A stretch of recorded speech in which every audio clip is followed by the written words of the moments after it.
Hello everyone, मेरा नाम अभिषेक है और एक वीडियो मुझे किसी ने रेकमेंड की थी। Shyam Sharma show, S S S उन्होंने लिखा था, मैंने सर्च किया तो ये आया। तो उन्होंने कहा था इन पे रिएक्ट करना। तो उनकी बात को मानते हुए मैंने देखा, उन्होंने किसी पर्टिकुलर वीडियो का नाम नहीं लिया था, तो एक जो सब्जेक्ट मुझे अच्छा लगा उसे मैंने चूज़ किया है और आज मैं उसे देखूँगा। उस पे बढ़ने से पहले एक छोटी सी रिक्वेस्ट करना चाहता हूँ। मैं जनरली कंफर्टेबल फील नहीं करता, या मुझे नहीं पता कैसे इस चीज़ को बेस्ट तरीके से रिक्वेस्ट किया जाए। लेकिन अगर आप देखते हो और आपको लगता है कि जो कंटेंट यहाँ पे है वो यूज़फुल है और लोगों को सीखने को उससे कुछ मिल रहा है, कोई थोड़ा पर्सपेक्टिव ऐड हो रहा है उनकी सोच में, जो डिस्कशन है टॉपिक पे वो बढ़ रहा है और यूज़फुल दिशा में, तो प्लीज़ सब्सक्राइब करना कंसीडर करो। ये फ्री है, कोई इसके पैसे नहीं लगते और मुझे अगर उससे मोटिवेशन मिलेगा, मुझे लगेगा कि हाँ, अगर कंटेंट अच्छा है तो उसका फ़ायदा तभी है जब लोग उसे देख पाएंगे। अगर लोग उसे देख नहीं पा रहे तो फिर कितना भी अच्छा कंटेंट बना लो, कोई फ़ायदा नहीं है। एनीवे, इस बात के साथ मैं छोटी सी रिक्वेस्ट है, इसके साथ आगे बढ़ते हैं और वीडियो देखते हैं। मोइनुद्दीन चिश्ती की अजमेर दरगाह मेनली हिंदुओं के डोनेशन से चलती है। मोइनुद्दीन चिश्ती के हिंदुओं से नफरत करने के और महाराजा पृथ्वीराज चौहान की हार में बड़ा हाथ होने के बावजूद हिंदू उस दरगाह के सामने लंबी लाइनें लगाकर खड़े रहते हैं। लेकिन लगता है कि फाइनली कुछ बदला है। पिछले फ्राइडे हिंदुओं की आंखें खुली। क्या हिंदू फाइनली अपने ऊपर हुई नाइंसाफी के खिलाफ आवाज उठाने को तैयार है? और अगर वो तैयार है तो मेरे पास उनके लिए कुछ सुझाव है। ओके, तो जो सब्जेक्ट है वो ये है कि आप लोगों ने सुना होगा पिछले दिनों वहाँ के एक वर्कर ने, जिस दरगाह की बात हो रही है उसके एक वर्कर ने धमकी दी थी, एक लाइक कॉल टू वायलेंस किया था, और उसके अगेंस्ट उन पर एक्शन लिया गया। और फिर ऐसा सुनने में आया कि फिर बहुत सारे लोगों ने अपना वहाँ जाना कैंसिल कर दिया, या ये अपना डिसीजन चेंज कर दिया, और अब बहुत कम हो गई है वहाँ पे लोगों की जाने की संख्या। मैं सिर्फ इस एक मंदिर की बात नहीं कर रहा, शायद काफ़ी लोगों को मेरी बात पसंद ना आए, पर मैं जब से छोटा था तब से ही स्पेशली हमारे देश में लोगों का व्यवहार देख के कि बहुत ही डर और दया के पात्र वाली जीवन को जीते हुए मंदिर में जाना सिर्फ कुछ मांगने के लिए ही ज़रूरी नहीं होता। आप मंदिर में अपनी स्पिरिचुअल डेवलपमेंट के लिए जाओ, एक मेडिटेशन के लिए या एक गॉड से जुड़ने के लिए, उसके लिए जाना ज़रूरी है। बट हमारे यहाँ लोग जाते हैं सिर्फ मांगने के लिए। हमारे यहाँ एक बहुत आम आपको एक प्रथा देखने में मिलेगी, लोग पेड़ पे कोई धागा बांध देते हैं, ये चीज़ सोचते हुए अपने माइंड में कि कोई मेरी विश पूरी हो जाएगी तो फिर मैं इसको धागे को खोलूँगा, या कुछ इसी तरीके का कुछ, I don't know, different shapes और फॉर्म में इस तरीके की प्रैक्टिसेस होती हैं हर जगह। और यहाँ भी जो दरगाह की जो बात हो रही है, यहाँ पे भी लोग मांगने ही जाते हैं कि कुछ मिल जाए। तो आई डोंट नो, ये कोई कीड़े वाली ज़िंदगी वाली जो सोच है ना, to be like for lack of a better term, ये मुझे शुरू से ही पसंद नहीं है। जस्ट इस इंसिडेंट की बात नहीं है, आप जा ही क्यों रहे हो इतनी, जब आप हर चीज़ में ही मान रहे हो, हर चीज़ आपको परस्यूएड कर ले रही है, तो आपकी क्या सोच है, क्या उसूल है आपकी ज़िंदगी में? कुछ नहीं है। और ये आपको हर जगह दिख जाएंगे ऐसी सोच और ऐसी सोच वाले लोग। यानी कि बेसिकली एक डर में जीवन जी रहे हैं, एक दया की उम्मीद में जीवन जी रहे हैं कि एक दया कोई हम पे कोई जुगाड़ हो जाए हमारा। तो ये सिर्फ एक स्पेसिफिक इंसिडेंट नहीं है, ये एक बड़ी प्रॉब्लम है, जो सोच की प्रॉब्लम है हमारी कंट्री में। हेलो श्याम शर्मा शो के इस एपिसोड में आपका बहुत बहुत स्वागत है। मैं हूँ सेकुलरिज्म का सीईओ श्याम शर्मा। आज मुझसे जुड़ने के लिए, आज का ये एपिसोड देखने के लिए आपका बहुत बहुत धन्यवाद, और आप सबको एक सेक्युलर प्रणाम। देखिए, हिंदुइज्म जैसे पॉलीथीइस्टिक धर्मों की खूबसूरती ये है कि उनको जोड़ना सिखाया जाता है, उनको सिखाया जाता। अगेन, हिंदुइज्म पॉलीथीइस्टिक है या मोनोथीइस्टिक है, ये अपने आप में एक बहस है। आप डिपेंड करता है किस एंगल से आप इसे देखते हो। ये मोनोथीइस्टिक भी हो सकता है अगर आप इसको एक स्पेसिफिक एंगल से देखो। पता है कि ब्राह्मण रावण ब्रह्मांड के हर एक कण में मौजूद है और इसलिए कई हिंदू मुस्लिम पीर बाबाओं को और साईं बाबा को उतने ही प्यार से एक्सेप्ट करते हैं जितने प्यार से वो भगवान कृष्ण को एक्सेप्ट करते हैं। इनफैक्ट भारत में तो कुछ ऐसे दरगाह हैं जिनमें मुसलमानों से ज्यादा हिंदू जाते हैं। उसका भारत में सबसे बड़ा एग्जाम्पल है अजमेर का दरगाह। ये दरगाह इतना प्रसिद्ध है कि बॉलीवुड के एक्टर भले ही अपनी आई डोंट नो ये लोग क्यों जाते हैं, कोई पीआर, अपनी पीआर के लिए जाते हैं, एक स्पेसिफिक इमेज क्रिएट करने के लिए जाते हैं, या फिर इनका सही में विश्वास है कि वहाँ जाने से कुछ मिल जाएगा। आप लोगों को ज़िंदगी में क्या कमी है? ना आपके पास टैलेंट की कमी है, ना आपके पास अपॉर्चुनिटीज़ की कमी है, ना आपके पास जो आपने ऑलरेडी अचीव किया वो अचीवमेंट्स की कमी है। आप ये प्रॉब्लम पता है क्यों है? क्योंकि जब ये लोग ऐसा करते हैं ना तो लोग इनको देख के सीखते हैं और फिर लोग वही बिहेवियर इम्यूलेट करते हैं। इसलिए एक बहुत बड़ी प्रॉब्लम है। क्यों जा रहे हो भीख मांगने किसी बाबा के पास? और इसी से पता है, जो हम ये देखते हैं ना कि ये जो निर्मल बाबा, कृपा आने वाले बाबा, ये जो डिफरेंट तरीके के बाबा जो घूमते रहते हैं और फिर उन पे बड़े बड़े स्कैंडल निकल के आते हैं, ऐसे बाबाज बन जाते हैं। बहुत सारे लोग होंगे, जैसे एक रामकृष्ण परमहंस जो विवेकानंद, स्वामी विवेकानंद के जो गुरु थे, उस तरीके के लिटरली सिद्ध लोग होंगे, लेकिन फेक लोग शायद 10 गुना ज़्यादा संख्या में होंगे। क्योंकि दुकान चलती है इंडिया में, क्योंकि एक डर वाली, एक कीड़े वाली सोच है, डर वाली सोच है, कोई कुछ दे दे हमें। फिल्म में मेहनत करें या ना करें, लेकिन फिल्म रिलीज होने के पहले दरगाह पर जाकर चादर चढ़ाने की मेहनत जरूर करते हैं। अरे हमारे बॉलीवुड एक्टर को तो छोड़िए साहब, हमारे मोदी जी कितनी बार वहाँ पर चादर चढ़वा चुके हैं। लेकिन अनफॉर्चुनेटली देखिए, अजमेर दरगाह जो है वो हिंदूज और मुस्लिम्स के बीच में जो फंडामेंटल प्रॉब्लम है उसका सबसे अनफॉर्चुनेट एग्जाम्पल है। देखिए, आप तो जानते हैं कि मार्क्सिस्टों का एक समय पर किस तरह से मीडिया पर, हिस्ट्री पर और बॉलीवुड पर दबदबा था, और इसीलिए बॉलीवुड हमें हमेशा से दिखाता आया है कि दरगाह जो होती है वो भारत की सबसे पीसफुल जगह होती है। दरगाह में सारे धर्म के लोगों को प्यार दिखाया जाता है। हमारे बॉलीवुड की हीरोज की आत्मा को सबसे ज्यादा शांति दरगाह में ही मिलती है, जबकि वही हीरो हनुमान जी का नाम सिर्फ दारू पीने में लेता है। एक और। अरे यार तू चीयर्स। जय बजरंगबली।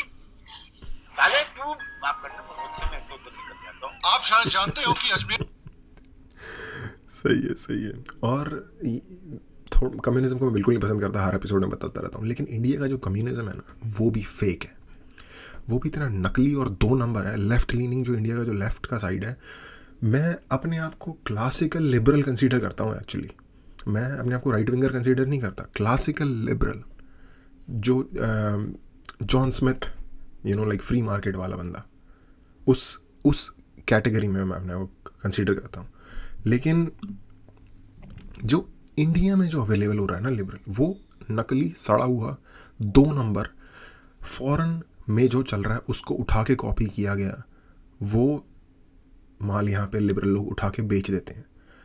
ऑथेंटिक यहाँ की जगह से रिलेटेड नहीं है, इसलिए उनको भी यहाँ लाइक जैसा मैं आई थिंक मैंने पहले भी इसके बारे में बात की है कि स्केल पूरा का पूरा शिफ्ट हो गया टुवर्ड्स द लेफ्ट। तो यानी कि जो लेफ्ट में था वो अब एक्सट्रीम लेफ्ट हो गया है, और जो राइट में था अब वो लेफ्ट हो गया है, बेसिकली यह सेंटर हो गया है। अजमेर दरगाह मोइनुद्दीन चिश्ती की शान में बनाया गया है। हजारों हिंदू रोज अजमेर दरगाह पर जाकर पीर बाबा के नाम पर चादर चढ़ाते हैं। लेकिन देखिए, मार्क्सिस्टों ने जो मोइनुद्दीन चिश्ती के बारे में इंडियंस को स्टोरी सुनाई है, वो स्टोरी भी तीस्ता सेतलवाड़ की फंड रेजिंग की तरह एक स्कैम है। सच्चाई यह है कि मोइनुद्दीन चिश्ती हिंदुओं से बहुत नफरत करते थे। मोइनुद्दीन चिश्ती के फॉलोअर्स तो हिंदुओं के सामने गायों को मारा करते थे। मोइनुद्दीन चिश्ती और उनके फॉलोअर्स ने कई मंदिरों को जबरदस्ती मस्जिदों में तब्दील किया। यहाँ तक कि मोइनुद्दीन चिश्ती ने महमूद घोरी को पृथ्वीराज चौहान पर हमला करने के लिए बुलाया था। इसके बावजूद हजारों हिंदू वहां जाकर चादर चढ़ाते हैं। अब आप बताइए कि हिंदुस्तान में सबसे बेवकूफ जानवर कौन है, गधा या हिंदू? देखिए, कम से कम गधा अपने ही पैर पे कुल्हाड़ी तो नहीं मारता ना। और देखिए, मोइनुद्दीन चिश्ती के मरने के 500 साल बाद भी हालात अभी तक बहुत बदले नहीं है। 1990s में अजमेर दरगाह के 2 चिश्तियों के ऊपर आरोप लगाया गया था कि वो स्कूल की एज की लड़कियों को ब्लैकमेल करके उनके साथ गलत सलत काम कर रहे हैं। लेकिन क्योंकि उस समय पर मार्क्सिस्ट हिस्टोरियंस का और मीडिया का इंडिया के ऊपर दबदबा था, इतने बड़े स्कैंडल के बारे में 90% हिंदुस्तानियों को पता भी नहीं। अगर ये खुदा ना खास्ता एक हिंदू मंदिर होता तो दुग्गल साहब द वायर इस पे अभी तक 20 वीडियो बना चुके होते। यहाँ तक कि यूनाइटेड नेशंस के जनरल सेक्रेटरी ने भी इसके बारे में एक स्टेटमेंट दे दिया होता अभी तक। मुझे तो समझ में अरे इस सब में गलती किसकी है? गलती क्या यहाँ पे रहने वाले एक आम आदमी की संकीर्ण और डरपोक सोच की नहीं है, जो वो किसी के भी आगे सर झुकाने के लिए तैयार हो जाते हैं? किसी की भी बात को सीधा एक्सेप्ट कर लेते हैं without any like thought, without any एक क्रिटिकल उसके बारे में एक क्रिटिकल प्रोसेस से उस चीज़ को गुजारे हुए। हमारे यहाँ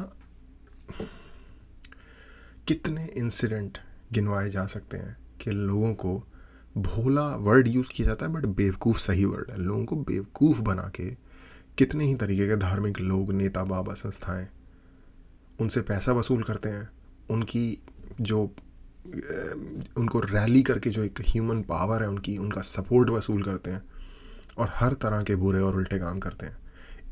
ये इन्होंने भी किया लेकिन इनको भी कोई नहीं हुआ, क्योंकि और भी तो कर रहे हैं, उनको भी कोई प्रॉब्लम नहीं है, ये इन्होंने भी कर लिया।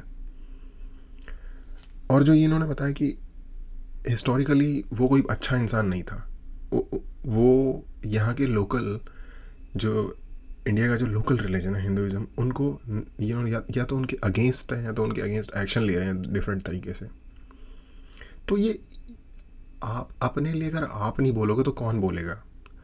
अगर वो ऐसा कर रहे हैं और फिर भी आप उनके वहाँ जा रहे हो तो वो लोग कहेंगे सही है भाई, हम तो फिर सही राह पे हैं। नहीं आता है कि हिंदुस्तानी आज भी टाइड और निरमा का इस्तेमाल क्यों करते हैं, जब व्हाइट वॉशिंग के लिए हमारे पास सेक्युलर हिस्टोरियन मौजूद है। मैं तो कहता हूँ कि अगली बार आपको अपने कपड़े धोने हो तो वॉशिंग मशीन में जरा एक एनसीईआरटी की टेक्स्ट बुक डाल दीजिए, देखिए कपड़े कैसे चमक के बाहर निकलते हैं। चौंक गए मम्मी। और इसी अजमेर शरीफ का जलवा अभी भी कायम है। पिछले हफ्ते हमने देखा था कि सलमान चिश्ती नाम के एक अजमेर शरीफ के खादिम यानी केयर टेकर किस तरह से नुपुर शर्मा को धमकी दे रहे थे। मेरे बच्चों की कसम, और आज भी कुछ भी नहीं है, सीधा ठोक के कहता हूँ, जो नुपुर शर्मा की गर्दन लाएगा who will ever lie, मैं अपना उसे ये कर दे दूंगा, पूरा रोस्ते में निकल जाऊंगा। यार देखिए, अगर किसी को धमकी देनी हो तो उसका सबसे पहला कानून ये होता है कि रोते रोते धमकी नहीं देनी चाहिए। कम से कम 2-3 बार प्रैक्टिस करने के बाद ये धमकी वाला वीडियो रिकॉर्ड करना चाहिए था यार। आप अपनी किसी भी फिल्म का फेवरेट सीन इमेजिन करो, उसमें अगर धमकी देने वाला रो रहा हो तो वो सीन कैसा लगेगा। मेरे को कसम है मेरे रब्बुल जलाल की, जिसने पैदा किया मेरी उस माँ की, मैं अपना उसे ये कर दे दूंगा, पूरा रोस्ते में निकल जाऊंगा। और खादिम साहब की जिनको नहीं पता, इस मूवी का नाम पल्प फिक्शन है। क्विंटन टैरेंटिनो डायरेक्टर है, मेरा favourite, one of the favourite कहना चाहिए हॉलीवुड में या फिर एवर। उसकी मास्टरपीस मूवी है, अगर नहीं देखी तो ज़रूर देखना। मत आप देखिए कि अरेस्ट होने के बाद भी इंस्टाग्राम की मॉडल की तरफ पोस्ट कर रहे हैं फोटो में। तो खबर ये आई है कि इस दरगाह के एक और खादिम गौहर चिश्ती कन्हैया लाल के कातिल से मिलकर आए थे। गौहर चिश्ती 17 जून को उदयपुर गया था। उसने दरगाह के बाहर नारेबाजी की थी, सर तन से जुदा के नारे लगवाए थे, फरार चल रहा था। और इसके बाद वो उदयपुर गया किससे मिलने?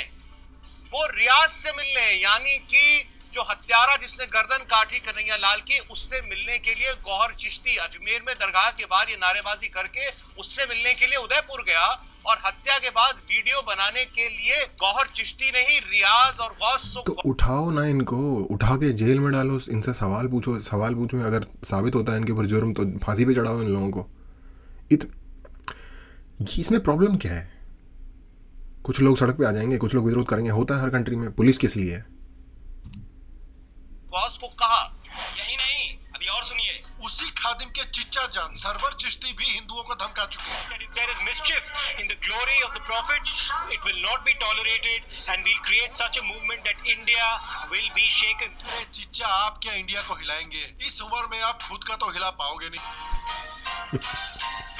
चिच्चा जान ने पिछले साल भी हिंदुओं को धमकी दी थी। जब शहरों के नाम बदले जा रहे थे, जब रेलवे स्टेशन के नाम बदले जा रहे थे, मुगल सराय हटाया गया। अबे तो क्या रबर से हमारी हिस्ट्री बदल दोगे कि हमने 600 साल हुकूमत की है? हमारे में ये अरमान पैदा मत कर दो कि फिर से हमें हुकूमत करनी है। चाचा, ओ वाले चाचा, हो गया बस, थोड़ा रेस्ट कर लीजिए। देखिए, जो डिफरेंस एक लड़की की इंस्टाग्राम फोटो और ड्राइवर्स लाइसेंस फोटो के बीच में होता है, वही डिफरेंस चिश्तियों की मार्क्सिस्ट हिस्ट्री और असलियत के बीच में है। और हिंदू, वो एक कॉमेडियन है ब्रिटिश, बहुत हरामी बंदा है, जिसने ऑफिस शो क्रिएट किया था। नाम क्या है इसका यार, मेरा नाम नहीं याद आ रहा, बाद में बताऊँ, अगर याद आ गया तो बता दूंगा। हिंदुओं को मैं भारत का सबसे बेवकूफ जानवर इसलिए कहता हूँ क्योंकि अजमेर दरगाह को तो वो सपोर्ट करते ही हैं, उसके साथ साथ वो हलाल इंडस्ट्री को भी सपोर्ट करते हैं। वही हलाल इंडस्ट्री जो उन हिंदुओं और सिखों के पेट पर यार इससे मुझे बहुत प्रॉब्लम है भाई। हमें क्यों खाना पड़ रहा है हलाल? ये जिसको खाना है उनका अपने घर में, अपनी दुकान में, अपने मार्केट्स में उनको मिलना चाहिए। उनकी प्रॉब्लम है, उनको चाहिए वो हल करें। उसमें सबको क्यों लाया जा रहा है? बाकियों को उस चीज़ को क्यों फॉलो करना पड़ रहा है जब हम उस चीज़ को फॉलो करने के लिए हमारे लिए वो ज़रूरी नहीं है, हम चाहते नहीं है, हमने कभी सब्सक्राइब नहीं किया उस चीज़ को। ये इस चीज़ से मुझे एक बहुत ही, कुछ चीज़ों के बारे में ऐसा सोचा जा सकता है चलो ये ठीक है, इसमें दो पर्सपेक्टिव है, लाइक एक इस बंदे का पर्सपेक्टिव है, ये तो यार क्लियरली एक ऐसी चीज़ है जिसके ऊपर कोई सब्जेक्टिविटी नहीं हो सकती। क्लियर बात है, आपको एक चीज़ चाहिए या नहीं चाहिए, सिंपल बात है, आपके पास फ्रीडम ऑफ चॉइस होना चाहिए। बात मारती है जो मीट इंडस्ट्री में काम करते हैं, वही हलाल इंडस्ट्री जिसकी कई ऑर्गेनाइजेशंस के ऊपर आतंकवाद को सपोर्ट करने का आरोप लगा हुआ है, वही हलाल इंडस्ट्री जिसकी इंडिया की सबसे बड़ी बॉडी ने कमलेश तिवारी के खूनियों को और वाराणसी ब्लास्ट के अक्यूज्ड को। इसका सिंपल हल बता दूं, जाके चेक करो जहां आपको लग रहा है ये मिल रहा है, और अगर आप इसके अगेंस्ट हो मत सब्सक्राइब करो।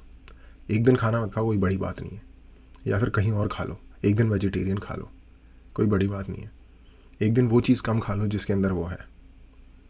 ये इसके बारे में रो के कुछ नहीं होगा, आप एक्शन लोगे तो कुछ होगा। चाहे आप ये नहीं कर सकते कि भैया इसको रुकवा नहीं सकते, आप एक्टिवली नहीं रोक सकते जाके इसको, आपके पास पावर नहीं है। आप खुद तो सब्सक्राइब नहीं कर सकते ना, खुद तो ना उस चीज़ को नहीं लेना, ये तो कर सकते हो।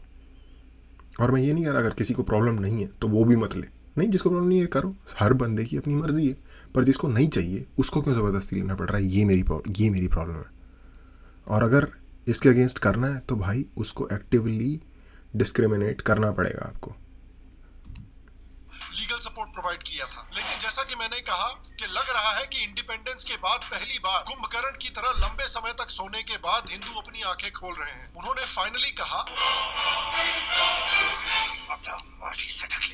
क्योंकि अकॉर्डिंग टू अजमेर के खादिम साहब, अजमेर की जो इकोनॉमी है वो दरगाह पर आने वाले टूरिस्टों के बलबूते पर चलती है, और पिछले हफ्ते खादिमों की करतूतों के बाद अजमेर दरगाह पर चादर चढ़ाने के लिए बहुत ही कम लोग आए। टाइम्स ऑफ इंडिया के मुताबिक अजमेर में कई होटल की बुकिंग्स को कैंसिल किया गया है। ट्रांसपोर्ट कंपनीज, होटल और रेस्टोरेंट्स तो कह रहे हैं कि उनकी बिजनेस 90% कम हुई है। कुछ बिजनेस ओनर्स के मुताबिक अजमेर दरगाह के आसपास के जो बिजनेसेस हैं उनमें 50 करोड़ का घाटा हुआ है पिछले हफ्ते। और क्योंकि हिंदुओं ने ये डिसीजन लिया, इसका रिजल्ट देखिए तुरंत। एग्जैक्टली यही चीज़ मैं कह रहा हूँ, जो चीज़ आपको लग रहा है कि गलत हो रहा है, एटलीस्ट उसको एक्टिवली सपोर्ट तो मत करो।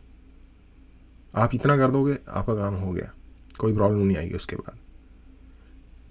दरगाह पे जाना, ओके, दिल्ली में एक इतनी अजमेर की दरगाह इतनी फेमस ही दरगाह है निज़ामुद्दीन, मैं वहाँ गया हूँ, पर मैं वहाँ एज ए टूरिस्ट गया था। मैं कुछ डर के बाबा जी कुछ मांगने नहीं गया था वहाँ पे कुछ भी। मैं, आपको शौक़ है, एक जगह है, आपको देखने का मन है, ओहो क्या होता है, एक क्यूरियोसिटी है, वो एक डिफरेंट चीज़ है।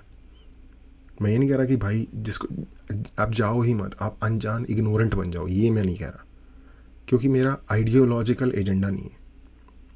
अगर आपको देखने जाना है क्यूरियोसिटी के लिए एज ए टूरिस्ट, मेरी वो प्रॉब्लम है कि भाई जब कोई इन्फ्लुएंस हो जाता है ना, साइकोलॉजिकली इन्फ्लुएंस किसी पावर से, वो कि मतलब भाई आपकी कोई आइडियोलॉजी नहीं है, आपका कुछ आइडियोलॉजी से मेरा कहने का मतलब आपके कोई उसूल नहीं है लाइफ में, आप किसी की चीज़ के लिए स्टैंड नहीं ले सकते, तो फिर क्यों जिंदा हो ह्यूमन के तौर पे।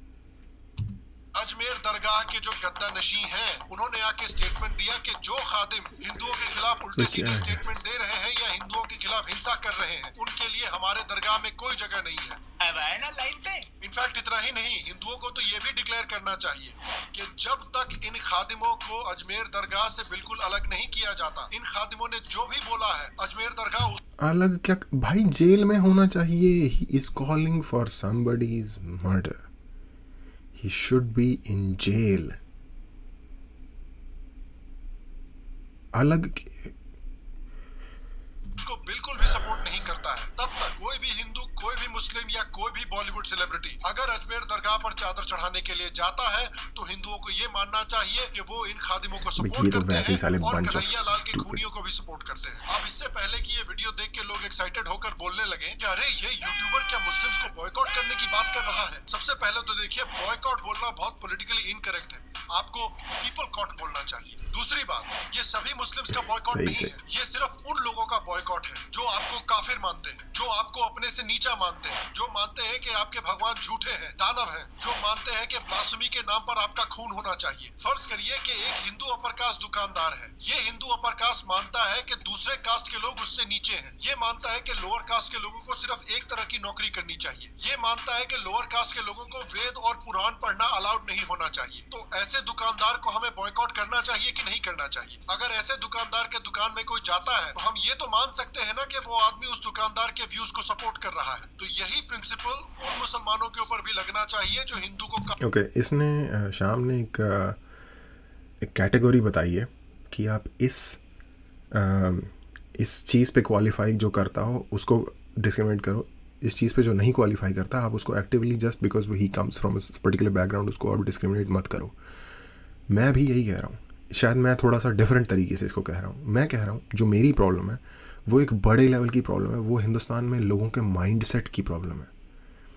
लोगों का जो माइंडसेट है ना, डरा हुआ कि हर जगह जाके सर झुकाने पहुँच जाते हैं, किसी चीज़ को उसकी आर्किटेक्चर सिचुएशन के लिए अप्रिशिएट करना, आर्किटेक्चर आर्ट के लिए अप्रिशिएट करना, कैलीग्राफी के लिए अप्रिशिएट करना, वो एक डिफरेंट चीज़ है। फॉर एग्जांपल अगर आप मॉस्क्स में जाओगे आपको बहुत ही ब्यूटीफुल कैलीग्राफी मिलेगी। कैलीग्राफी होती है आर्ट ऑफ राइटिंग, मतलब आर्टिस्टिकली राइटिंग की आर्ट को कैलीग्राफी कहते हैं, जिनको नहीं पता। आपको वो सारी चीज़ें देखने को मिल जाएंगी। एज ए टूरिस्ट अगर आप जा रहे हो वो एक डिफरेंट चीज़ है। आप अपने आप को उसके साथ ऐसे मत जोड़ो कि ये चीज़ आपको वो देगी, एक स्पिरिचुअल वो। ये मेरी प्रॉब्लम है। और अगेन उसके बाद आता है ये शाम वाला पॉइंट कि जो लोग एक्टिवली समाज में प्रॉब्लम क्रिएट कर रहे हैं उनको फाइनेंशियली सपोर्ट क्यों कर रहे हो? काफिर बोलते हैं, अपने से नीचा मानते हैं, उनके खिलाफ डिस्क्रिमिनेट करते हैं या ब्लास्फेमी के लिए उनको मारना चाहते हैं। और इस तरह के एक्शन लेना जरूरी है क्योंकि जो ये खादिम कर रहे हैं ये कोई आइसोलेटेड इंसिडेंट नहीं है। अभी झारखंड से खबर आ रही है कि जिस एरिया में मुस्लिम्स की तादाद मेजॉरिटी में पहुंच गई है वहां पर उन्होंने हिंदुओं के खिलाफ डिस्क्रिमिनेट करना शुरू कर दिया है। जहां जहां भी मुस्लिम मेजॉरिटी में है अनफॉर्चुनेटली वहां पर हिंदुओं के खिलाफ डिस्क्रिमिनेशन होती है, उनके साथ दंगे होते हैं, उनकी किडनैपिंग होती है और उनका पलायन होता है। ये कोई कंस्पिरेसी थ्योरी या कोई इस्लामोफोबिया नहीं है सर। अगर कोई बकरी ईद के समय पर मौलाना साहब से दूर भागती है तो उस बकरी को इस्लामोफोबिक नहीं बोल सकते। हमारे सेक्युलर जीवियों ने देखिए अपना स्टैंड क्लियर करके रखा हुआ है। अगर हिंदू कुछ गलत करेगा तो उस पर कड़े से कड़ा एक्शन लेंगे, लेकिन शांति दूत कुछ भी करे सह लेंगे थोड़ा सा। इसलिए जो हिंदू कम्युनिटी धीरे धीरे जाग रही है उनको मेरा सुझाव है कि जिस तरह से आप कास्ट बेस्ड डिस्क्रिमिनेशन को सपोर्ट नहीं करेंगे उसी तरह से रिलीजन बेस्ड डिस्क्रिमिनेशन को भी सपोर्ट नहीं करना चाहिए। जो बिजनेसेस, जो ऑर्गेनाइजेशन, जो मौलवी, जो कम्युनिटीज आपके खिलाफ डिस्क्रिमिनेट करती हैं उनको सपोर्ट करना बंद कीजिए। उसके साथ साथ हिंदुओं को एकजुट होकर गवर्नमेंट से ये भी डिमांड करना चाहिए कि एक ऐसा कानून लाया जाए जो सर तन से जुदा बोलने वाले लोगों को आतंकवादी की तरह ट्रीट करे और यूएपीए जैसे कानून उनके ऊपर लगाए। कोर्स भाई, इसमें कोई कहने की बात ही नहीं है। somebody is asking for a thing like beheading, इसको कैसे जस्टिफाई कैसे ऐसे एलिमेंट्स को, एक पागल खाना नाम की जगह होती है वहाँ जा, या तो पागल खाने में डालो या तो जैसे चाइना कैंप चला रहा है ना कि जो लोग एक्सट्रीमली अब एनीवे चाइना का एक डिफरेंट केस है। चाइना तो एक तरीके के इंटरमीडिएट कैंप या क्या कहते हैं उसे, एक्सट्रीमिज्म कंट्रोल वाले जो कैंप चला रहा है उसके अंदर वो क्या कर रहे हैं वो एक अलग ही लेवल पे लोग हैं। लेकिन हमें भी किसी ना किसी तरीके की साइकोलॉजिकल अपडेट का कुछ ना कुछ सिस्टम देखना पड़ेगा। जो लोग बहुत ज़्यादा एक्सट्रीमली रिलीजियसली जीलट्स बन चुके हैं उनको हमें मेंटली वापस एक नॉर्मल ह्यूमन प्लेन पे लेकर आना पड़ेगा। अदरवाइज़ ऐसे लोग अगर सोसाइटी में घूमेंगे, आप जो ये हुआ है उदयपुर में या उसके बाद एक दूसरी जगह नासिक में, आई थिंक महाराष्ट्र में, ये सोसाइटी किधर जाएगी इस तरीके से? नहीं कि आपने सर तन से जुदा बोल दिया, आप 2 दिन के लिए जेल गए और 2 दिन के बाद बाहर आ गए। नहीं, सर तन से जुदा बोलेंगे तो लंबे समय के लिए अंदर जाएंगे। भारत के सारे मदरसों, मस्जिदों, मौलवियों की फंडिंग को मॉनिटर करना चाहिए। कोई भी मदरसा अगर ये पढ़ाता है कि हिंदू काफिर है, मुसलमानों से नीचे है, हिंदुओं से नफरत करनी चाहिए या फिर हिंदुओं को ब्लास्फेमी के नाम पर मारना चाहिए, उस मदरसे को बंद करवा करवाइए और उस मौलवी को जेल में डालिए। आज समय आ गया है कि हिंदुओं को, मुस्लिम्स को, क्रिश्चियंस को, सिखों को, सबको एक दूसरे से म्यूचुअल रिस्पेक्ट डिमांड करना चाहिए। जो आपको म्यूचुअल रिस्पेक्ट देने को तैयार नहीं है, कसम खाइए कि वैसे। सिंपल बात है यार, कॉन्स्टिट्यूशन है, एक कंट्री है, एक कंट्री में सब बराबर है। रिलीजन का कोई, India is a secular country, you know, so called. Religion का कोई एस्पेक्ट ही नहीं होना चाहिए इंसान की किसी भी तरीके की लीगल लाइफ में या इक्वालिटी में या किसी भी चीज़ में। हर बंदा इक्वल है, इसमें कोई रिलीजन से इसका कोई वो ही नहीं है। इंडिविजुअल लेवल पे अगर कोई डिस्क्रिमिनेट कर रहा है, ठीक है, अपने मन में, जब तक वो उसे पब्लिक लाइफ में नहीं ला रहा तब तक कोई प्रॉब्लम नहीं है। लेकिन जैसे ही उसने वो बात पब्लिकली कर दी तो उसने उस चीज़ को इंट्रोड्यूस कर दिया एक पब्लिक डोमेन में, ये क्राइम होता है। दूसरी, इंडिया में ही फॉर एग्जांपल, अगर आप कास्ट बेस पे किसी को डिस्क्रिमिनेट करते हो वो क्राइम है, तो रिलीजन बेस पे डिस्क्रिमिनेट करना क्राइम क्यों नहीं होगा? रिलीजन या कास्ट, इतना क्या डिफरेंस है उस चीज़ में कि उस पर क्राइम नहीं होना चाहिए? वो ये ऑटोमेटिकली क्वालिफाई करता है फॉर क्राइम। बट हमारी जो गवर्नमेंट है वो अपने ही कॉन्स्टिट्यूशन को इतनी स्ट्रांगली इम्प्लीमेंट नहीं करती, कानून को इम्प्लीमेंट नहीं करती, ये प्रॉब्लम है। से लोगों को सपोर्ट नहीं करेंगे। और मैं आपसे पूछना चाहता हूं कि भारत में अगर हमें सही मायने में म्यूचुअल रिस्पेक्ट चाहिए, सही मायने में रिलीजियस टॉलरेंस चाहिए, तो हिंदुओं ने जो अजमेर दरगाह में स्टेप लिया है, क्या वो स्टेप सही है? अगर वो सही है तो और किस तरह के स्टेप्स लेने चाहिए हमें भारत में? नीचे कमेंट सेक्शन में मुझे जरूर बताएं। श्याम शर्मा शो का जो सिविलाइजेशनल आर्ट का कंपटीशन है उसके विनर्स इस वीक डिक्लेयर होने वाले हैं, तो अगर आप उनके विनर्स देखना चाहते हैं तो इस चैनल को सब्सक्राइब करें, बेल आइकॉन को दबाना बिल्कुल भी ना भूलें। अगर आप और स्टेप्स देखना चाहते हैं कि किस तरह से भारत में एक्सट्रीमिज्म को टैकल किया जा सकता है, तो यहाँ पर या यहाँ पर क्लिक करके और भी वीडियोस हमारे देखें। बाकी मैं आपसे अगले एपिसोड में मिलूंगा और तब तक स्वस्थ रहें, सुखी रहें, फिर मिलेंगे। और आप सबको इसका एक सिंपल आंसर है यार कि इंडिया में एक्सट्रीमिज्म किसी भी टाइप का कैसे टैकल किया जा सकता है। कॉन्स्टिट्यूशन बना हुआ है, उसको और ज़्यादा लाइक लोगों को सेक्युलर वर्ड से काफ़ी प्रॉब्लम है, लेकिन अगर आपको इंडिया ऐसी कंट्री में जिसमें कि इतनी बड़ी संख्या में दूसरे धर्म के लोग भी रहते हैं, मतलब ऑलमोस्ट 79% इंडिया में 80% हिंदू हैं, ठीक है, 79-80% हिंदू हैं, पर 20% दूसरी धर्म के भी लोग हैं। और अगर हमें आगे जाना है, एक प्रोग्रेस करनी है, तो हमें इक्वालिटी के बेसिस पे सेक्युलरिज्म लेकर आना ही होगा। उसका रीज़न ये है कि हम किसी को डिस्क्रिमिनेट नहीं कर सकते उसके रिलीजन के बेस पे। हिस्टोरिकली आप ये चीज़ देख सकते हो, बंदे की कॉम्पिटेंस पे उसे जज किया जाता है हर चीज़ के लिए, ठीक है। तो वो हमें एक ह्यूमन कंडीशन के लिए तो लेकर आना ही पड़ेगा। मैं ये नहीं कह रहा कि जो सिविलाइजेशनल सोच या थॉट प्रोसेस है उसका भी सेक्युलरिज्म हो जाना चाहिए, पर इंसान की वैल्यू के तौर पे हमें सेक्युलरिज्म लाना पड़ेगा। इक्वल अपॉर्चुनिटी हर बंदे को हर चीज़ के लिए प्रोवाइड करनी पड़ेगी। इस तरीके से कॉम्पिटेंस आगे आएगी, इस तरीके से जो बंदा ज़्यादा टैलेंटेड होगा वो काम के लिए सिलेक्ट होगा, इररिस्पेक्टिव ऑफ वो किस बैकग्राउंड से आता है, किसी भी तरीके से। ये चीज़ एक है। उसके बाद जो ये हमने रिलीजियस लेवल पे एक पर्सनल लॉ बोर्ड ये वो बना रखे हैं ना डिफरेंट रिलीजन के, ये हमें हटाने होंगे। किसी भी तरीके की रिलीजियस ऑर्गेनाइजेशन को कोई एक्स्ट्रा वो नहीं, किसी भी तरीके के रिलीजियस ग्रुप को गवर्नमेंट से कोई एक्स्ट्रा वो नहीं।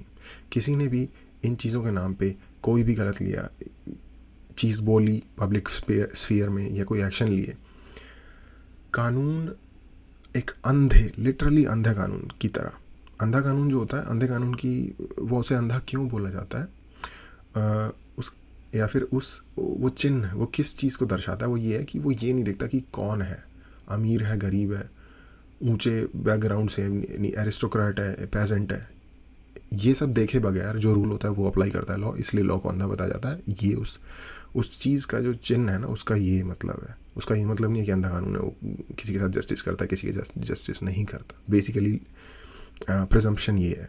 तो वो चीज़ लिटरली अप्लाई होनी चाहिए। तब अगर ये होगा, रूल ऑफ लॉ जिसे कहते हैं, तो ये चीज़ अपने आप ही डेफिनेटली टैकल होगी over the period of time.